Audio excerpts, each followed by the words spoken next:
Hello friends, एक बार फिर से स्वागत करते हैं आपका अपने चैनल दिनेश एडुटेनमेंट में। हम क्लास 10th का मैथ पढ़ रहे थे, जिसका चैप्टर फर्स्ट पढ़ रहे थे रियल नंबर। और हमने अब तक संख्याओं के बारे में बता दिया है, रियल नंबर क्या होता है, परिमित संख्या क्या होता है।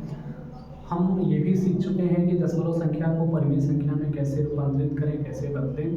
और हम ये भी सीख रहे थे कि किसी भी संख्या का अभाज्य गुणनखंड कैसे करते हैं। तो अभाज्य गुणनखंड करने के लिए हमने एक मेथड बताया था जिसका नाम था कि वृक्ष विधि।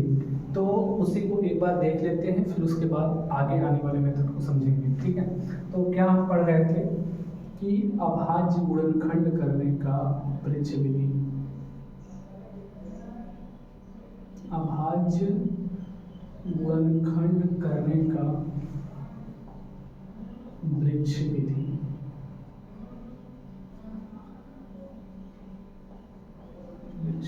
ये हम पढ़ रहे थे, यानी ट्री मेथड, ट्री मेथड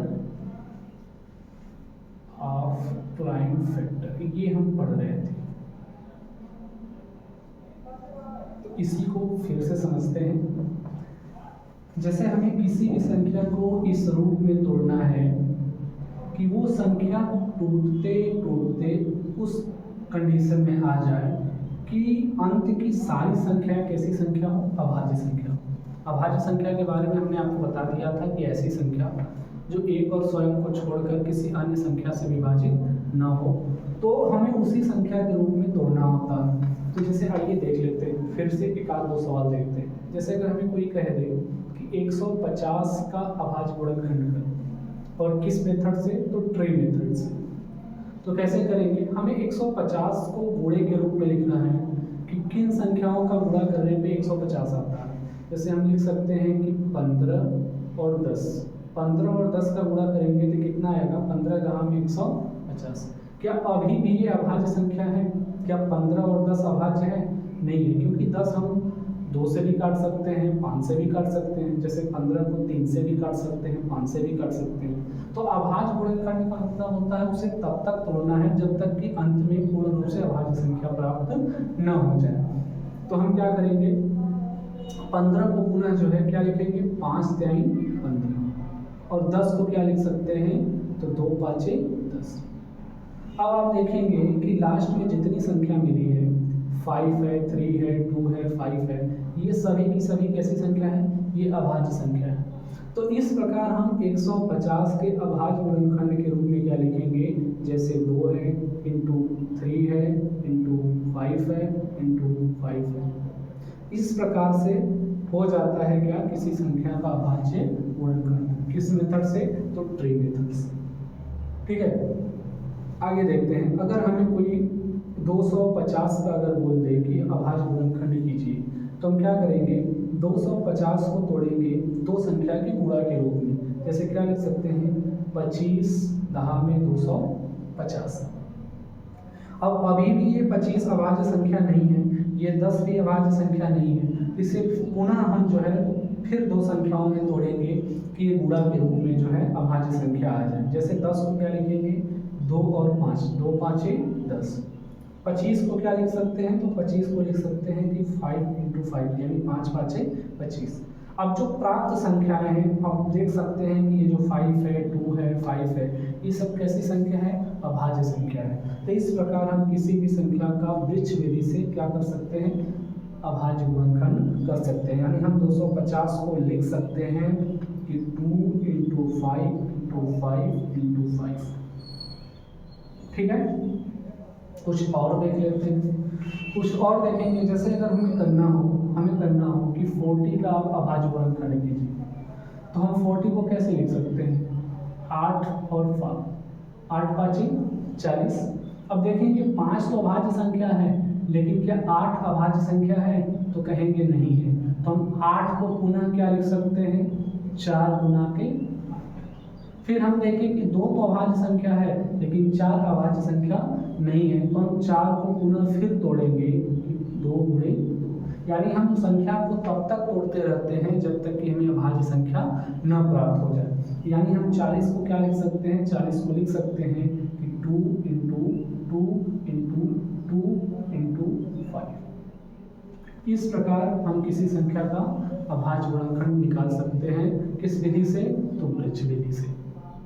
इसका एक दूसरा मेथड होता है और दूसरा मेथड होता है एलसीएम। दूसरा मेथड क्या होता है?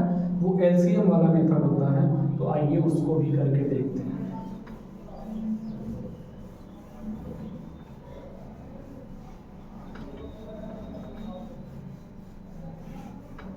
जैसे अगर हमें इसी संख्या का अगर हमें कह दें कि एलसीएम मेथड से यानी एलसीएम से अभाज्य गुणनखंड करें,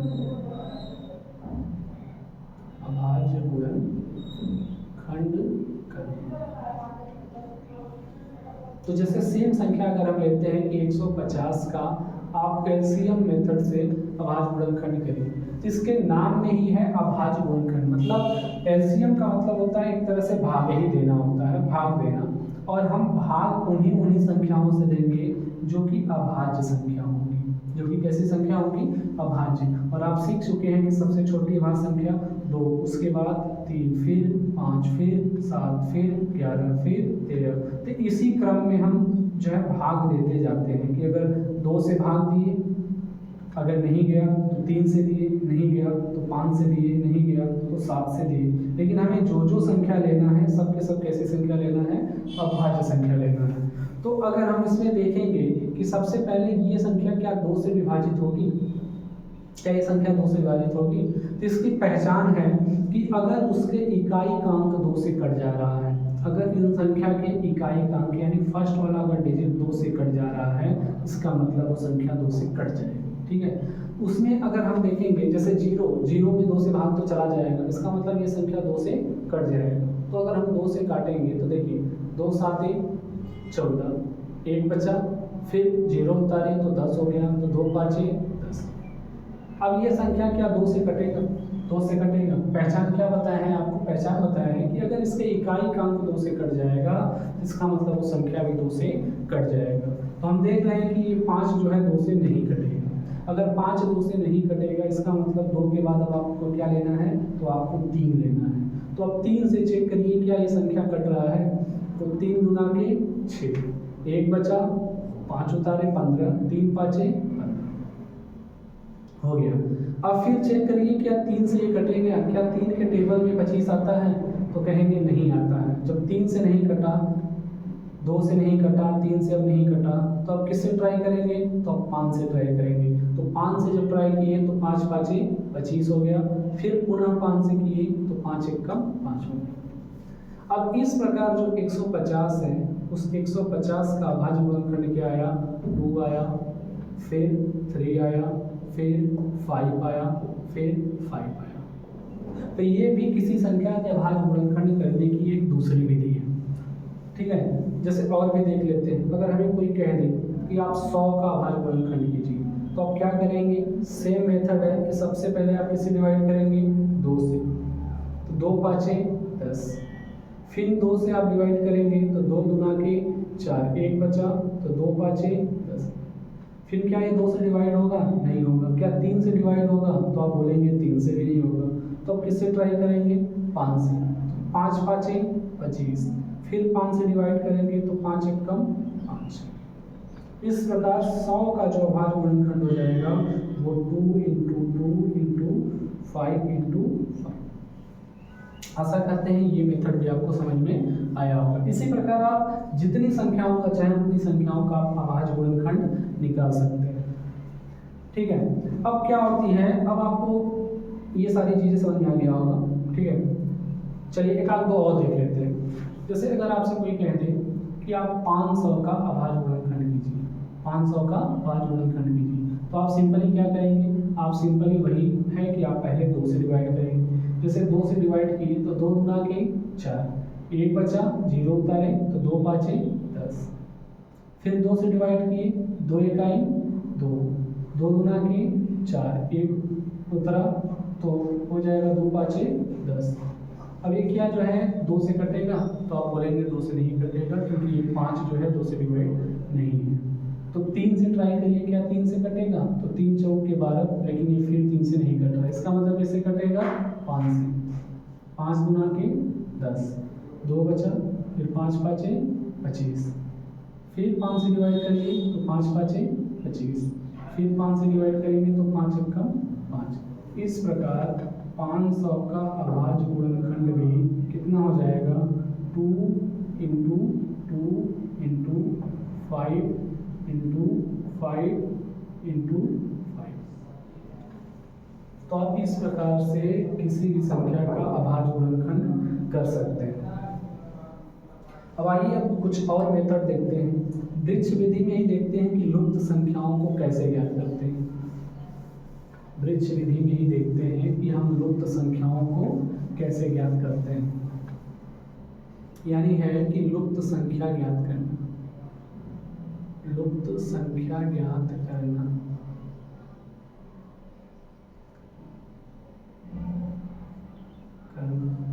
यह सिंपली है कि x या फिर y का मान ज्ञात करना आपको दे दिया जाता है।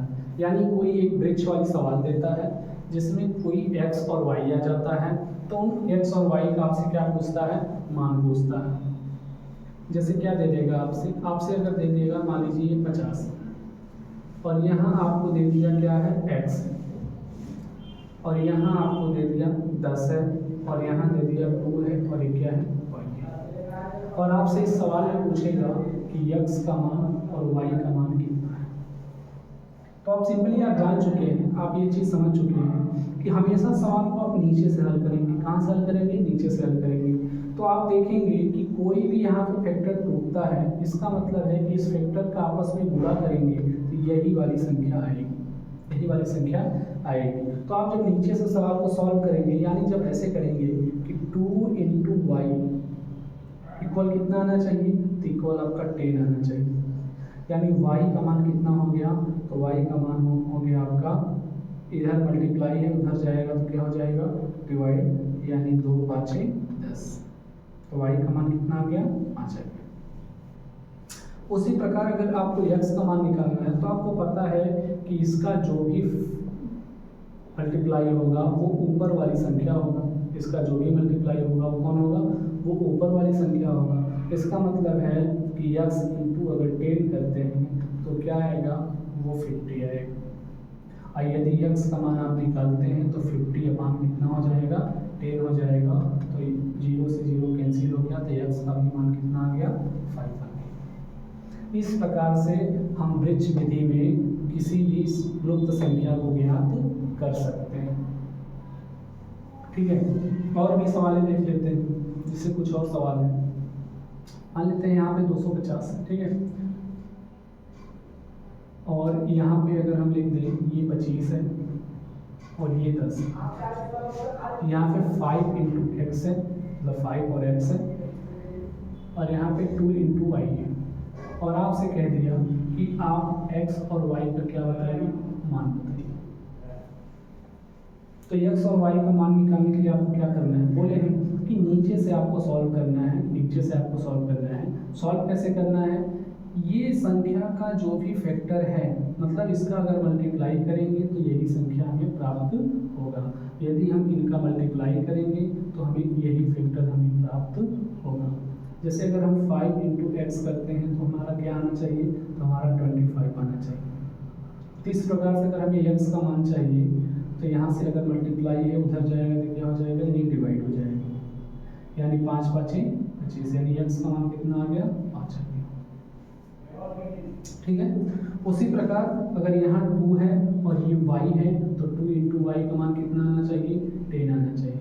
तो इस प्रकार y बराबर क्या हो जाएगा आपका, तो यहाँ मल्टीप्लाई है उधर जाएगा तो क्या हो जाएगा डिवाइड, यानी 2 5 10, तो y का भी मान कितना हो जाएगा, 5 हो जाएगा।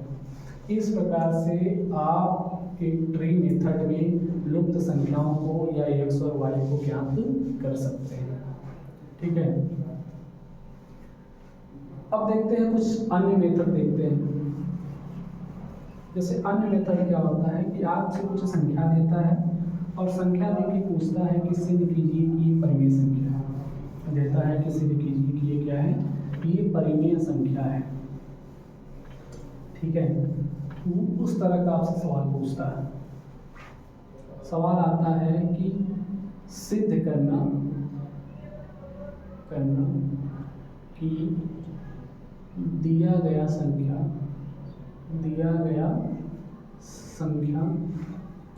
अपरिमेय संख्या है, अपरिमेय संख्या है, ये आपसे पूछ देता है, ये पूछ देता है।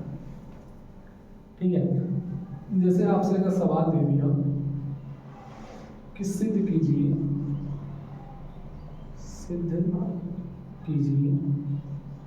कि कड़ी में 2 एक अपरिमेय संख्या है, पर ये सिद्ध करने के लिए आगे एग्जाम में आपसे अगर दे दिया कि सिद्ध कीजिए कि दिया गया संख्या क्या है, अपरिमेय संख्या है, तो आप कैसे करेंगे? करना बहुत आसान है। इसके लिए आपको क्या करना होता है, सबसे पहले जब भी आप सवाल करेंगे, जो चीज़ आपको सिद्ध करना है उस चीज़ को नहीं मानते हैं। अगर आपको सिद्ध करना अपरिमेय, तो आप कभी भी सवाल में ये नहीं मानेंगे कि दिया गया संख्या क्या है, अपरिमेय। हमेशा हम उसका विपरीत मानते हैं। अगर ये सिद्ध करने के लिए दिया है कि ये अपरिमेय है, तो मानेंगे कि ये संख्या क्या है, ये परिमेय है। फिर इसे सॉल्व करके लास्ट में बताते हैं कि हाँ दिया गया संख्या क्या है, अपरिमेय है। लेकिन हम मानेंगे क्या? तो मानते हैं कि माना कड़ी में 2 एक क्या है, एक परिमेय संख्या है नहीं, बस मान रहे हैं। ठीक है, परिमेय संख्या। और यदि ये परिमेय संख्या है तो आप इस संख्या को क्या लिख सकते हैं, P/Q लिख सकते हैं कि नहीं लिख सकते हैं? अगर ये परिमेय संख्या है तो हम क्या लिख सकते हैं, इन संख्याओं को लिख सकते हैं P/Q। फिर आपको क्या करना होता है, इतना लिखने के बाद आपको करना होता है दोनों पक्षों का वर्ग, दोनों पक्षों का वर्ग करना होता है।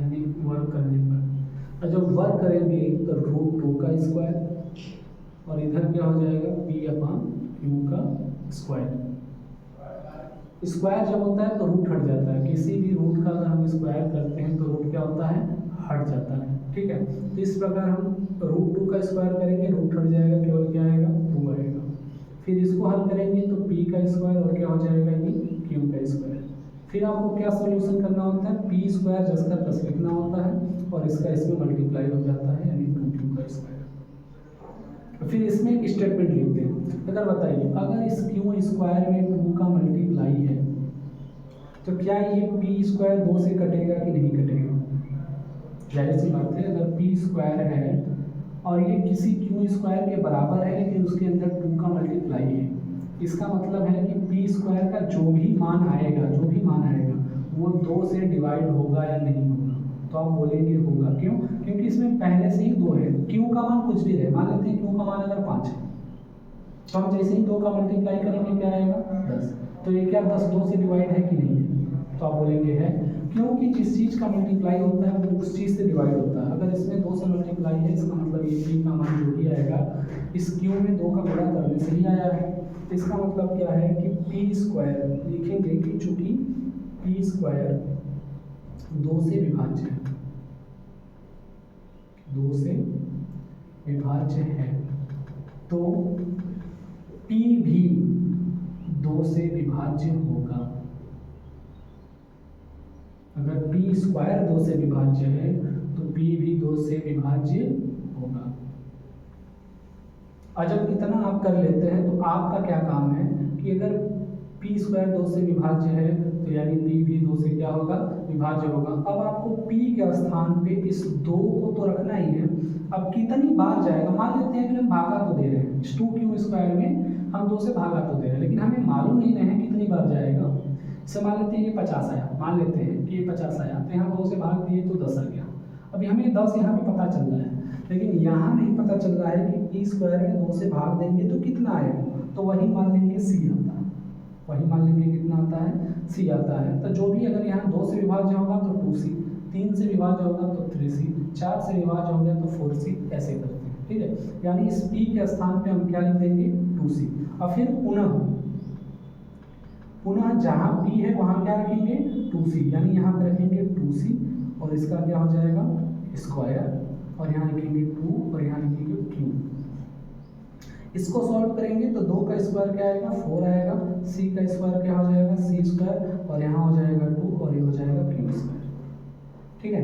अब यहाँ 2 से अगर इसे डिवाइड कर देंगे तो 2 गुना के 4 यानी 2c स्क्वायर बराबर क्या हो गया क्यू स्क्वायर। अब सेम देखिए ऐसा हो गया कि नहीं हो गया, यहाँ पी स्क्वायर किसके बराबर है 2q स्क्वायर के बराबर है, लेकिन यहाँ क्या हो गया क्यू स्क्वायर किसके बराबर है 2c स्क्वायर के बराबर है। तो जैसे इसको लिखे हैं कि पी स्क्वायर 2 से विभाज्य होगा, उसी तरह लिखेंगे क्यू स्क्वायर 2 से क्या होगा भाज्य होगा।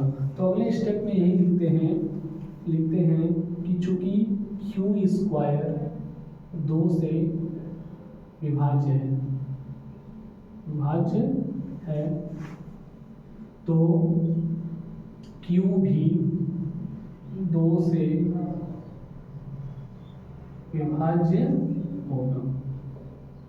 इतना करने के बाद आपको लास्ट में क्या लिखना है, अतः इसका विरोधाभास,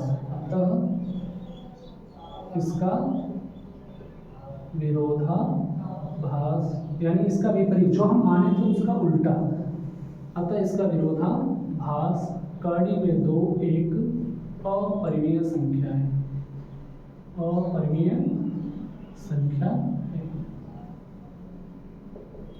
इस प्रकार आपका सवाल कंप्लीट हो जाता है। एग्जाम में ये बार बार आता है, एग्जाम के लिए बहुत ज़्यादा इंपॉर्टेंट है। 10th का पेपर जो होता है उसमें बार बार आता है। अभी तो जो 10th होने वाला है 18 फरवरी से, उसमें भी ये सवाल पूछने की संभावना है कि ये सवाल पूछ सकता है, क्योंकि ये बार बार रहता है। अब ये इसका स्टेटमेंट है, कुछ भी दे आपको, कुछ भी दे, चाहे रूट 2 का अपरिमेय सिद्ध करने के लिए दे दे या 3 का दे दे। अगर मान लेते हैं अगर यही दे दिया होता कि रूट 3 का सिद्ध कीजिए कि ये अपरिमेय है, तो आपको जहाँ जहाँ सवाल में रूट 2 है यहाँ 3 कर देंगे, यहाँ भी मान लेंगे कि ये 3 है। और जब यहाँ 3 मानेंगे तो हमें किसका स्क्वायर करना होगा, तो हमें करना होगा 3 का स्क्वायर। और जब 3 का स्क्वायर करेंगे तो यहाँ भी क्या आएगा 3 आएगा। तो जिस हिसाब से हम 2 से विभाज्य कह रहे थे, अब हम क्या कहेंगे 3 से विभाज्य कहेंगे, तो यहाँ भी क्या हो जाएगा 3 हो जाएगा। तो हम यहाँ मान भी तब कितना रखेंगे 3 से रखेंगे, तो यहाँ भी हमें कितना रखना होगा 3 से रखना होगा, यहाँ भी 3 रखना होगा। तो यहाँ भी हमें कितना आएगा 3 का स्क्वायर कितना 9 हो जाएगा, और यहाँ 3 हो जाएगा, 3 3 के 9, फिर वही सेम आ जाएगा कि यहाँ 3 आ जाएगा। तो हमें फिर यहाँ स्टेटमेंट में लिखना होगा कि ये 3 से है, तो यहाँ क्यू भी कैसे होगा 3 से होगा। और लास्ट में इसका विरोधाभास यानी कड़ी में 3 क्या है अपरिमेय संख्या। मतलब ये एक प्रकार का स्टेटमेंट है, ये सॉल्यूशन है। अब यहाँ कोई भी नंबर देगा आपको उसी बेस पे करना रहता है, ठीक है। तो आशा करते हैं कि ये भी सवाल आप कर लेंगे। अभी आपको बस हम मेथड समझा रहे हैं, जैसे जैसे आगे चलेंगे आपके जो NCERT है, हम NCERT पैटर्न लेके चल रहे हैं, ठीक है। NCERT की जितनी भी सवालें हैं सब सारी सवालें इसमें हम आपको सोल्यूशन बताएंगे। लेकिन हमारा पढ़ाने का तरीका ये रहता है कि आपको प्रश्नावली के सवाल लगवाने से पहले, एक्सरसाइज लगवाने से पहले हम पूरे चैप्टर का सारा जो मेथड है वो बता लेते हैं, क्योंकि जब आप सवाल लगाना शुरू करें तो आपको सवाल में कोई दिक्कत ना हो, इसीलिए हम पूरे चैप्टर का सबसे पहले ही सारा मेथड समझा लेते हैं, फिर आपका जो है प्रश्नावली लगवाते हैं, ठीक है। तो आप NCERT का जितना भी प्रश्नावली है सारे का सारा इसमें लगवाएंगे, लेकिन सबसे पहले मेथड सीख लेते हैं। तो आशा करते हैं कि आपको ये मेथड भी समझ में आ रहा होगा, ठीक है। इसके अलावा जितना भी अपरिमेय सिद्ध करने के लिए देता है वो बहुत ईजी होता है। जैसे कि हम एक दूसरा देख लेते हैं, ठीक है, एक दूसरा देख लेते हैं।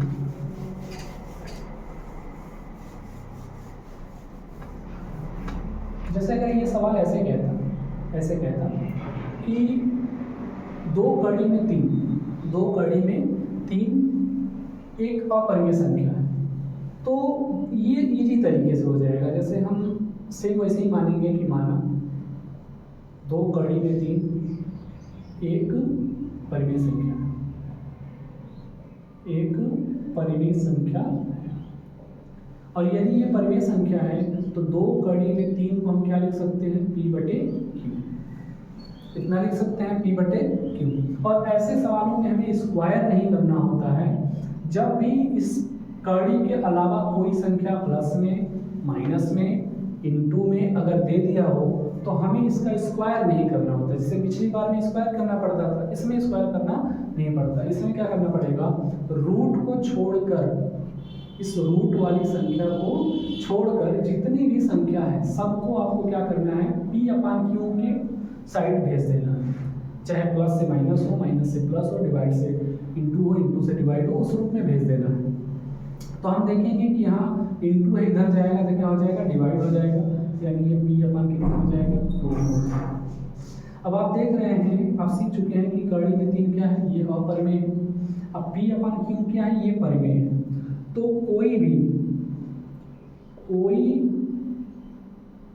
परिमेय लिखेंगे, अतः कोई परिमेय अपरिमेय के बराबर नहीं होता है, अपरिमेय संख्या के बराबर नहीं होता।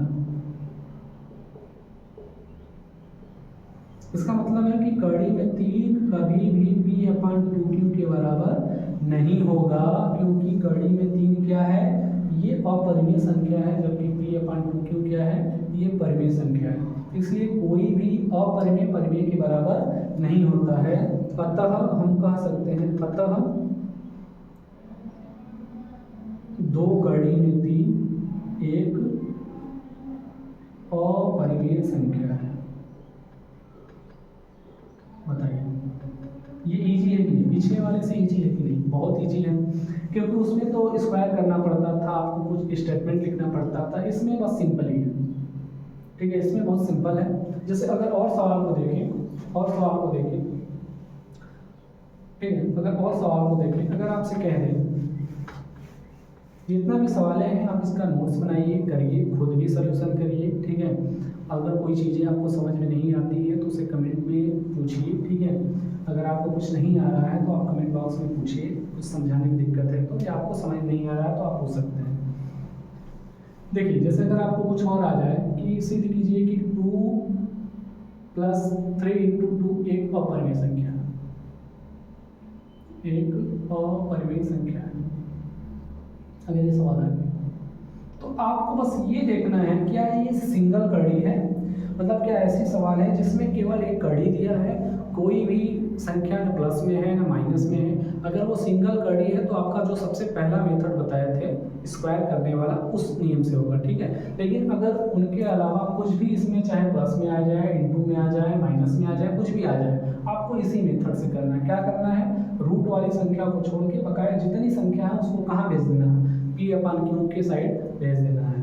मानने वाला प्रोसेस सेम रहेगा कि माना 2 + 3 कड़ी में 2 एक क्या है, एक परिमेय संख्या है, और यदि ये परिमेय संख्या है तो यानी 2 + कड़ी में 3 कड़ी में 2 को क्या लिख सकते हैं, P/Q लिख सकते हैं, क्योंकि अगर ये परिमेय माने हैं तो परिमेय को क्या लिखते हैं, P/Q के रूप में लिख सकते हैं, तो हम लिख दिए। और फिर अगला आपका क्या है, अगला आपका ये है कि जो भी संख्या है रूट को छोड़ के सबको इस साइड भेज देना, तो हम इकट्ठा नहीं भेज पाएंगे, तो हम क्या करेंगे, 3√2 को 10 का 10 P/Q, और ये +2 है, उधर जाएगा तो क्या हो जाएगा, -2 हो जाएगा। तो पहले इसको थोड़ा सा सॉल्व कर लेंगे। जैसे P/Q का 2 में होगा मल्टीप्लाई तो 2Q, और अपान में क्या हो जाएगा, Q हो जाएगा। फिर अगर आप √2 बराबर लिखेंगे तो ये इंटू में आ जाएगा कहाँ, डिवाइड। फिर सेम प्रोसेस है। सेम प्रोसेस क्या है, आप जानते हैं कि ये परिमेय संख्या है और ये क्या है, ये अपरिमेय संख्या है, और आप पढ़े हैं कि कोई परिमेय संख्या अपरिमेय संख्या के बराबर नहीं होता है, अपरिमेय संख्या के बराबर नहीं होता है। ठीक है, अगर ये नहीं होता है मतलब ये √2 is not equal to P-2Q/3Q, यानी कोई भी परिमेय अपरिमेय के बराबर नहीं होता है। अगर अपरिमेय संख्या में किसी से अगर डिवाइड करें तो वो भी अपरिमेय ही होगा, अगर किसी को जोड़ें तो वो भी अपरिमेय होगा, किसी को घटाएं तो वो भी क्या होगा, अपरिमेय होगा। अर्थात सवाल को लिख देंगे कि 2 + कड़ी में 2 + 3 √2 एक क्या है, अपरिमेय संख्या है, परिमेय संख्या है। इस प्रकार हम सिद्ध कर देते हैं कि दिया गया नंबर क्या है, अपरिमेय संख्या है। आशा करते हैं कि आपको ये चीज़ें समझ में आई होंगी। अभी प्रश्नावली भी आपका लगवाएंगे। आपको लग रहा होगा कि नहीं हाँ किताब का सवाल नहीं बता रहे हैं, तो किताब का सवाल बताएंगे आपको। हम बता दिए अपने पढ़ाने का तरीका कि हमारा तरीका क्या रहता है कि हम पहले पूरे चैप्टर का स्ट्रक्चर बना लेते हैं, सब कुछ समझा लेते हैं। जब सब कुछ हो जाता है तब आपके प्रश्नावली के सवाल लगाते हैं, जिससे कि आपको समझने में कोई दिक्कत ना हो। हम जितना भी चीज़ें पढ़ाते हैं आप उसको नोट्स में लिखते जाइए, और कुछ चीज़ें अपने से भी करिए। जैसे कोई सवाल है खुद ही सवाल को बनाइए कि √2 है, √3 है, √5 है, √7 है। इसको सिद्ध कीजिए, कि ये क्या है, ये अपरिमेय संख्या है। कुछ अपने से भी प्रैक्टिस करिए, ठीक है। जितना से ज़्यादा अगर आप सवाल लगाएंगे उतना ही आपके लिए प्रॉफिट रहेगा, क्योंकि मैथ एक ऐसा सब्जेक्ट है जो प्रैक्टिस पर डिपेंड करता है। आप कितना चीज़ों को सीख लीजिए, अगर आप खुद नहीं करेंगे तो आपको मैथ समझ में नहीं आने वाला है, ठीक है। तो ज़्यादा से ज़्यादा सवाल आप खुद लगाना सीखिए। हम आपको यहाँ पे सारी चीज़ें समझाएंगे, आपका सवाल भी लगवाएंगे प्रश्नावली का, और आपके बुक में का भी सवाल लगवाएंगे, और बिल्कुल बोर्ड के हिसाब से, कंपटीशन के हिसाब से आपका सारी चीज़ें तैयार हो जाएगा, ठीक है। तो अभी भी जितने नए स्टूडेंट हैं जो अभी भी इस चैनल के बारे में नहीं जानते हैं, उनको बताइए, उनको शेयर कीजिए, जिससे कि वो भी इस चैनल से पढ़ें। और ऐसा नहीं है कि इस चैनल पे केवल आपको बस कुछ ही वीडियो मिलेगा, ऐसा नहीं है। आपका पूरा कंप्लीट सिलेबस पढ़ाएंगे न्यू पैटर्न के अनुसार, बोर्ड के अनुसार, ठीक है। और आपका जो NCERT पैटर्न है उसके अनुसार सारी चीज़ें आपको बताएंगे। और अभी तो मैथ का क्लास ले रहे हैं, कुछ दिनों बाद हम इस पे साइंस का क्लास चलाएंगे, 10th का ही साइंस का क्लास। और फिर उसके कुछ दिन बाद 12th के लिए भी उनका फिजिक्स का क्लास, केमिस्ट्री का क्लास, मैथ का क्लास, और साथ में जो बायोलॉजी वाले होते हैं उनके लिए बायो का क्लास। यानी सारे सब्जेक्ट का क्लास आपको यहीं पे देखने को मिलेगा, ठीक है। और वो हमारे द्वारा खुद पढ़ाया जाएगा आपको। और अगर हाँ आपको समझने में दिक्कत है या हमारे पढ़ाने की क्वालिटी में अगर आपको दिक्कत है तो आप कमेंट में बता सकते हैं कि आपको कहाँ प्रॉब्लम हो रही है, हम उसको दूर करने का प्रयास करेंगे, ठीक है। तो बस आज के लिए इतना ही, मिलते हैं आपसे नेक्स्ट वीडियो में, तब तक के लिए धन्यवाद, जय हिंद।